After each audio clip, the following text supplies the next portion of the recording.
পাকস্থলী ক্যান্সারে ৪০ বছর বয়সে মারা যাওয়ার আগে বিশ্ববিখ্যাত ডিজাইনার এবং লেখক ক্রিস দ্য রড্রিগেজ লিখেছেন, পৃথিবীর সবচেয়ে দামি গাড়ি ছিল আমার গ্যারেজে, কিন্তু তখন হুইল চেয়ার ব্যবহার করতে হচ্ছে। আমার বাড়িতে সব ধরনের ব্র্যান্ডের কাপড়, জুতা ও মূল্যবান জিনিসপত্র ছিল, কিন্তু এখন আমার শরীর হাসপাতালে দেওয়া ছোট্ট কাপড় দিয়ে মোড়ানো। ব্যাংক ভর্তি আমার প্রচুর টাকা পেয়েছি, কিন্তু এখন সেই টাকা দিয়ে কোনো লাভ হচ্ছে না। আমার বাড়ি ছিল প্রাসাদের মতো, কিন্তু এখন আমার হাসপাতালের বেডে দিন কাটছে। 5 তারকা হোটেলে ছিলাম এক সময়, কিন্তু এখন হসপিটালে সময় কাটাচ্ছি। ক্লিনিক থেকে ক্লিনিকে যাতায়াত হচ্ছে।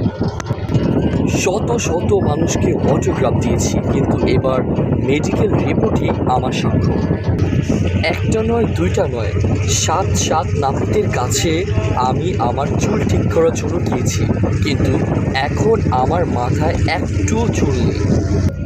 একটি প্রাইভেট জেটে করে আমি যে কোনো জায়গায় উড়ে যেতে পারতাম, কিন্তু এখন হাসপাতালের এক বেড থেকে আরেক বেডে যেতে আমার 2জন সহকারী প্রয়োজন হয়। অনেক অনেক খাবার থাকলেও এখন আমার দিনে 2টি ট্যাবলেট এবং সন্ধ্যার সময় কয়েক ফোঁটা লবণ পানি খেতে হয়। এই বাড়ি, এই প্লেন, এই আসবাবপত্র, এই গাড়ি, এই ব্যাংক, অতি সুনাম আর গৌরব, এসব কোনো কিছুই আমার এখন আর কাজে লাগে না।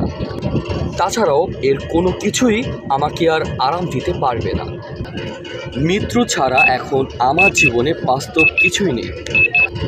কার ভাগ্যে কখন কি হয় কেউই জানে না, কেউই বলতে পারে না। তাই দুনিয়ার সকল অপব্যবহার ও ক্ষমতার অপব্যবহার, অহংকার ও জুলুম থেকে দূরে থাকা উচিত। তাছাড়া নিজেকে ভালোবাসুন, স্বাস্থ্যই সকল সুখের মূল।